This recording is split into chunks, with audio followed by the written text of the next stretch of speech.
Assalamualaikum warahmatullahi wabarakatuh.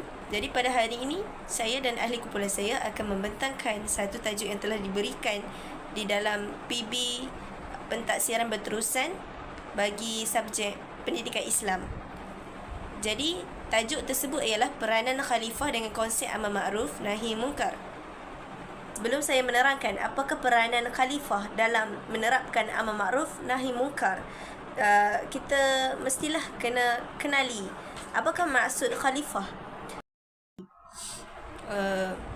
Apakah yang dimaksudkan dengan khalifah? Khalifah itu adalah manusia yang di mana khalifah Allah Subhanahu Wa Taala yang dilantik oleh Allah, di mana maksudnya manusia ni wajib mentadbir dan memakmurkan bumi selari dengan kehendak syariat Allah Subhanahu Wa Taala. Seperti mana firman Allah Subhanahu Wa Taala di dalam surah Al-An'am ayat 165, A'udzu billahi minasyaitonir rajim. Wa huwa alladhi ja'alakum khala'ifal arda wa rafa'a ba'dakum fawqa ba'din darajatin liyabluwakum fima atakum. Inna rabbaka sari'ul iqab wa innahu laghafurur rahim. Sadaqallahul azim, yang bermaksud, dan dialah yang menjadikan kamu sebagai khalifah-khalifah di bumi, dan dia mengangkat darajat sebahagian kamu yang di atas yang lain, untuk menguji kamu di atas kurnia yang diberikannya kepada kamu. Sesungguhnya Tuhanmu sangat cepat memberi hukuman, dan sungguh dia maha pengampun dan maha penyayang. Maksudnya setiap manusia yang diciptakan oleh Allah ini telah dilantik menjadi khalifah, iaitu wakil Allah Subhanahu Wa Taala di atas muka bumi ini untuk memakmurkan bumi. Maksudnya di sini untuk mengangkat darajat manusia itu sendiri di atas muka bumi ini. Seterusnya, definisi khalifah. Al-Quran ada menyebut mengenai pemberian gelaran khalifah daripada Allah Subhanahu Wa Taala kepada orang yang beriman dan beramal soleh seperti yang terkandung dalam ayat berikut. Allah menjanjikan orang-orang yang beriman dan beramal soleh daripada kalangan kamu, wahai umat Muhammad, bahawa dia akan menjadikan mereka khalifah-khalifah yang memegang kuasa pemerintahan di bumi, sebagaimana dia telah menjadikan orang-orang yang sebelum mereka khalifah-khalifah yang berkuasa, dan dia akan menguatkan dan mengembangkan agama mereka, agama Islam yang telah diredainya untuk mereka. Dan dia juga akan menggantikan bagi mereka keamanan setelah mereka mengalami ketakutan daripada ancaman musuh. Mereka terus beribadah kepadaku dan tidak mempersekutukan sesuatu yang lain sesuatu yang lain denganku. Dan ingatlah, sesiapa yang kufur, ingkar sesudah itu, maka mereka itulah orang-orang yang derhaka. Surah An-Nur ayat 55.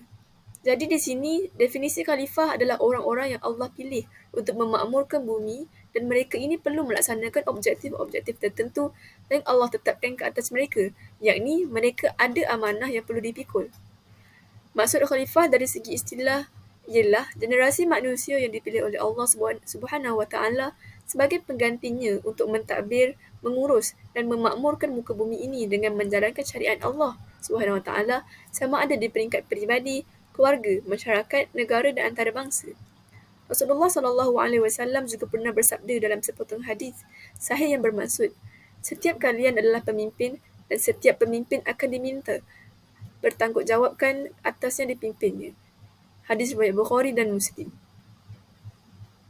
Disebabkan manusia ini diciptakan oleh Allah Subhanahu Wa Taala sebagai makhluk yang khas, makhluk yang dicipta dengan penuh keistimewaan, dengan kesempurnaan, iaitu manusia diberi kelebihan satu gelaran, iaitu sebagai seorang khalifah.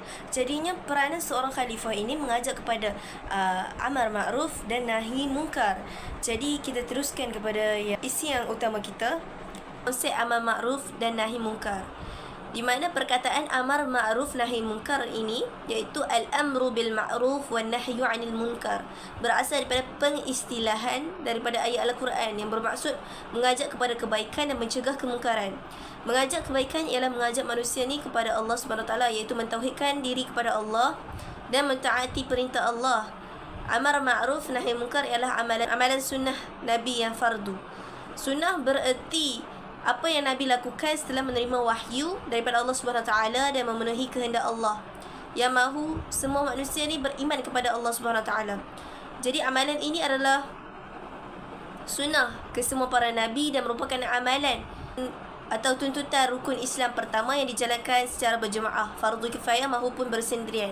Jadinya dia ada kaitan dengan khalifah. Kita sebagai khalifah, iaitu orang yang tahu mengenai agama Islam, orang yang mentadbir, mengurus bumi, yang mengurus agama Islam ini, mestilah menyampaikan ataupun menyuruh orang kepada perkara baik dan menjauhi daripada perkara yang buruk. Terbuktilah tuntutan kepada amal ma'ruf nahi munkar merupakan tuntutan utama dalam ajaran agama Islam. Selain dari kita menjaga hubungan sesama manusia, kita menjaga hubungan dengan Allah Subhanahu Wa Taala juga. Allah Subhanahu Wa Taala telah menegaskan melalui firman-Nya yang bermaksud, kamu wahai umat Muhammad adalah sebaik-baik umat yang dilahirkan bagi faedah umat manusia, kerana kamu menyuruh berbuat segala perkara yang baik dan melarang daripada segala perkara salah, serta kamu pula beriman kepada Allah dengan sebenar-benar iman. Dengan kita mentauhidkan diri kepada Allah Subhanahu Wa Taala, kita mengajak orang kepada amal ma'ruf nahi munkar.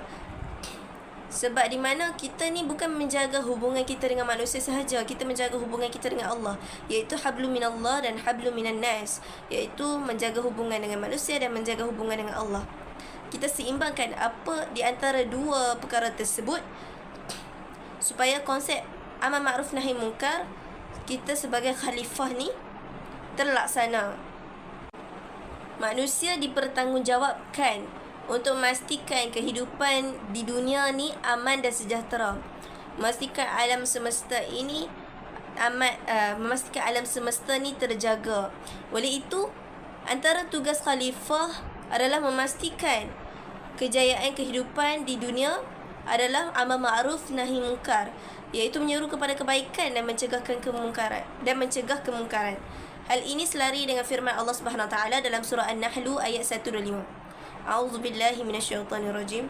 Ud'u ila sabili rabbika bil hikmati wal mau'izatil hasanah wajadilhum billati hiya ahsan.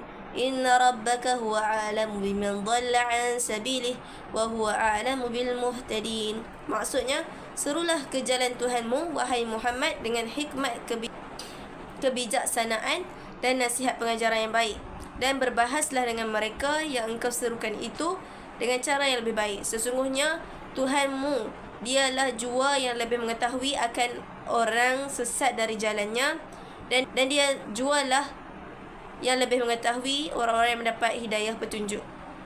Maksudnya di sini Nabi Muhammad SAW diseru oleh Allah Subhanahu Wa Taala untuk menggunakan kebijaksanaan dan menggunakan cara nasihat kepada orang yang Nabi Muhammad ingin berdakwah itu. Maksudnya orang-orang kafir Quraisy, orang-orang jahiliah dulu.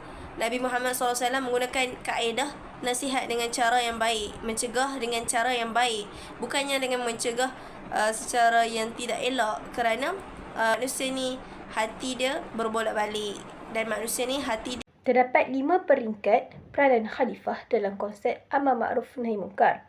Yang pertama adalah individu, iaitu diri sendiri. Yang kedua adalah pada peringkat kekeluargaan. Dan yang ketiga adalah pada peringkat kemasyarakatan. Dan yang keempat adalah negara dan alam sejagat. Dan yang kelima adalah dalam peringkat keagamaan. Yang pertama, kita masuk peranan khalifah dalam peringkat individu, iaitu kepada diri kita sendiri. Yang mana kita mengamalkan konsep amar ma'ruf nahi munkar ni kepada diri kita sendiri. Yang pertama ialah kita boleh sentiasa muhasabah diri, iaitu bertekad dalam melakukan kebaikan dan melawan hawa nafsu. Ini adalah salah satu konsep amar ma'ruf nahi munkar, yang mana kita sendiri tahu bahawa amar ma'ruf nahi munkar ni adalah membawa kepada ke arah kebaikan dan mencegah daripada kemungkaran. Antara contoh yang kita boleh lakukan untuk mencegah diri kita daripada melakukan kemungkaran adalah yang pertama, dengan kita tidak boleh meninggalkan solat wajib dan melazimi solat-solat sunat. Seperti yang kita tahu, solat ni adalah satu ibadah yang mana dapat mencegah diri kita daripada melakukan perbuatan keji. Hal ini dapat dibuktikan dengan firman Allah dalam surah Al-Ankabut ayat 45. A'udzubillahi minasyaitonirrajim. Innas salata tanha 'anil fahsya'i wal munkar. Shadaqallahul azim. Yang mana maksudnya, sesungguhnya solat itu mencegah seseorang daripada melakukan perbuatan keji lagi munkar. Dapat kita lihat juga dalam hadis Nabi SAW daripada Abdullah bin Mas'ud radhiyallahu anhu, beliau berkata, "Malam tantahu salatuhu 'anil fahsya' wal munkar, lam yazdad minallahi illa bu'dan." Maksudnya, sesiapa yang solat yang tidak dapat mencegah dirinya daripada perkara keji dan munkar, tidak bertambah sedikit pun kedudukan dirinya dengan Allah, melainkan bertambah jauh. Maksud dekat sini, jika kita solat tapi kita masih buat perkara kejahat, perkara keji, ini maksud ada satu masalah pada solat kita. Contohnya seperti solat kita tidak khusyuk ataupun air wuduk yang kita ambil itu tidak sempurna.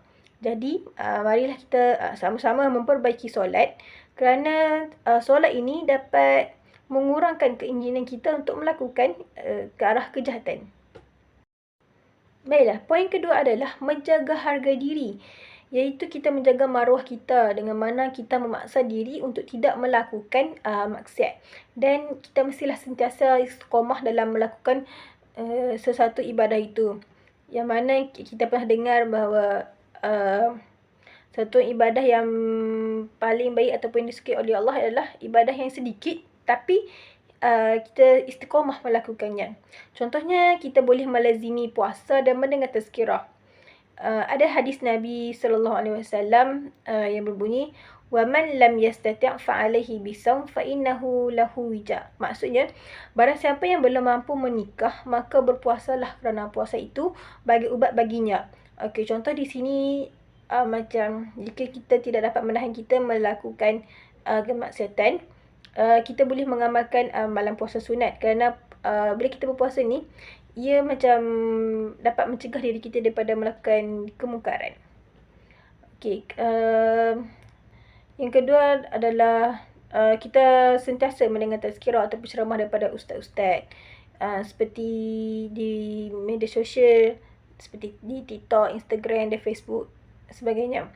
Kerana manusia ni adalah berasal daripada perkataan nusia yang bermaksud lupa. Oleh itu, lazim bagi manusia untuk sentiasa mendengar tazkirah dan menghadiri majlis ilmu untuk sentiasa mengingati diri kita ni ke arah kebaikan.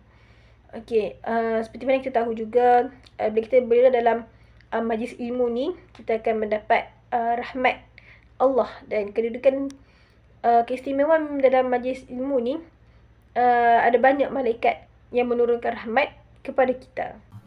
Seterusnya, peranan khalifah pada peringkat keluarga. Tanggungjawab ahli keluarga. Wajib untuk kita mendidik ahli keluarga kita ke arah kebaikan dan menjauhi kejahatan, seperti firman Allah dalam surah At-Tahrim ayat 6. "Wahai orang-orang yang beriman, jagalah dirimu dan keluargamu dari api neraka yang bahan bakarnya adalah manusia dan bebatuan." Setiap ahli keluarga, iaitu ibu, bapa dan anak, mempunyai peranan sendiri. Ahli keluarga perlulah menggunakan cara-cara yang baik, lembut, sabar dan efektif sewaktu menerapkan amar ma'ruf nahi munkar dalam keluarga. Seterusnya, tanggungjawab setiap ahli keluarga. Yang pertama, tanggungjawab suami, iaitu menjaga keselamatan dan kebajikan keluarga, memberi nafkah zahir dan batin terhadap isteri. Yang kedua, tanggungjawab isteri, iaitu taat dan patuh kepada suami selagi tidak bertentangan dengan ajaran Islam. Juga menjaga kehormatan, maruah dan akhlak, terutamanya apabila keluar rumah atau sewaktu ketiadaan suami di rumah. Yang ketiga, tanggungjawab anak, iaitu wajib menyayangi ibu bapa, mematuhi perintah ibu bapa, menjaga adab, batas, peraturan, kebajikan dan emosi, meningkatkan amalan bagi membantu ibu bapa di akhirat, memohon keampunan dan menziarahi kubur ibu bapa, dan akhir sekali, menjelaskan hutang serta meneruskan hubungan silaturahim ibu bapa selepas kematian mereka. Seterusnya kita lihat kepada peranan khalifah dalam peringkat masyarakat. Antara yang kita boleh lakukan adalah berbakti kepada masyarakat, iaitu dengan mewujudkan satu persatuan umat yang mana kita saling tolong-menolong dalam kebaikan dan ketakwaan. Yang kedua adalah dengan menegakkan keadilan dengan mengamalkan konsep amar ma'ruf nahi munkar. Contohnya seperti kita boleh membuat usrah ataupun memberi peringatan dan teguran antara satu sama lain, dan berbuat baik terhadap masyarakat yang lemah, iaitu contoh di sini adalah dalam konteks memberi zakat. Okay. Firman Allah, a'udzubillahi minasyaitonirrajim. Ilal ladzina amanu wa 'amilus solihati wa tawassaw bil haqq wa tawassaw bis sabr. Sadaqallahul azim. Maksudnya, kecuali orang-orang yang beriman dan beramal soleh dan mereka pula berpesan-pesan dengan kebenaran serta berpesan-pesan dengan kesabaran. Di kat sini kita boleh lihat bahawa dalam firman Allah ni menegaskan kepada kita supaya saling tegur menegur antara satu sama lain. Peranan khalifah dari peringkat negeri, negara dan alam. Di peringkat ini, tuntutan fardu kifayah untuk kita sebagai khalifah, iaitu sebagai umat manusia yang menjadi khalifah ni fardu kifayah. Sebab kita berdakwah dengan ruang lingkup yang semakin meluas sesuai dengan Islam sebagai agama yang universal. Apabila telah wujudnya kumpulan masyarakat yang melaksanakan amar ma'ruf nahi munkar dalam kalangan masyarakat kita ni, wajib bagi kumpulan tu berdakwah di peringkat yang lebih besar. Maksudnya, sebagai khalifah yang telah diciptakan ni, kita dah berada di dalam kumpulan yang telah berdakwah secara dalam kumpulan, dalam masyarakat dah. Kita dah berjaya mendakwah mereka, kita dah buat video, kita dah cuba bagi template, bagi segala macam maklumat, informasi tentang agama Islam, fardu ain dan sebagainya, mengajak ke arah kebaikan lah kepada manusia ni. Jadi, bila dah ada kelompok ahli kumpulan masyarakat dah ada, kita besarkan lagi dakwah kita ke peringkat yang lebih besar, iaitu peringkat antarabangsa pula. Khalifah ni mentadbir dan memakmurkan alam secara terancang. Selain daripada itu, peranan khalifah juga memelihara alam ni daripada pencemaran dan tidak membuang sampah merata-rata. Sebagai contohnya, kita dah habis makan makanan yang kita makan tu, kita simpan sampah tu sehingga balik ke rumah, kita buang dalam tong sampah yang disediakan dekat kawasan perumahan kita ataupun tong sampah rumah kita, supaya kita ni tidak mencemarkan alam sekitar dengan buang sampah di tengah jalan, dengan buang sampah di merata-rata tempat yang menyebabkan berlakunya kerosakan alam. Sebagai contohnya, kita buang dekat tengah-tengah jalan ataupun dekat tepi jalan, satu kawasan longgokan sampah yang tak pernah diletakkan tong sampah besar di kawasan tersebut. Kita letak sampah banyak-banyak dekat situ, menyebabkan berlaku pencemaran alam, berlaku pencemaran bau dan kehadiran makhluk-makhluk yang tidak kita undang lah. Jadi kita ni sebagai seorang khalifah, tidaklah layak bagi kita untuk melakukan perbuatan sedemikian. Seterusnya, kita ni menyokong usaha pemeliharaan alam untuk menjaga alam sekitar. Sebagai contohnya, kita menghadiri forum berkaitan dengan alam. Kita menyebarkan info berkaitan dengan alam. Itulah peranan khalifah, iaitu dengan menyebarkan ataupun menyebarkan risalah agama Islam itu yang membawa kepada kebaikan dan mencegah kepada kemungkaran daripada semua segi aspek, daripada segala aspek, iaitu aspek peribadi, masyarakat, negara, mahupun antarabangsa. Peranan khalifah yang seterusnya, kita sebagai khalifah mestilah berikhtiar supaya diri kita dan umat kita ni, umat Islam, meningkatkan keteguhan dan pencapaian dalam 5 perkara yang merangkumi keseluruhan cara hidup untuk mencapai redha Allah Subhanahu Wa Taala. Itulah peranan khalifah dalam aspek akidah, ibadat, masyarakat, muamalat dan akhlak. Mari kita lihat daripada sudut akidah, iaitu setiap khalifah mestilah berpegang kepada akidah yang benar dan merangkumi kepercayaan dan pegangan kepada agama Islam. Sebagai contohnya, memelihara akidah kita dengan tidak melakukan perkara syirik ataupun dan menjaga mereka daripada seleweng ataupun daripada menyeleweng daripada agama Islam. Itulah peranan khalifah daripada sudut akidah. Daripada perspektif ibadah dan masyarakat pula, iaitu kita sentiasa menjaga hubungan kita dengan makhluk dan Allah, merangkumi semua perkara. Menjaga adab-adab bermasyarakat. Daripada Abi Ruqayyah bin Aus Al-Dari radhiyallahu anhu, bahawa Nabi SAW bersabda, "Ad-dinu nasihah." Qulna liman? Lillah wa li kitabihi wa li rasulihi wa li a'immatil muslimin wa ammatihim. Maksudnya, agama itu merupakan nasihat. Kami bertanya, untuk siapa? sabda baginda Nabi Muhammad SAW. Bagi Allah, kitab-kitabnya, rasulnya, pemimpin-pemimpin orang Islam dan masyarakat semuanya.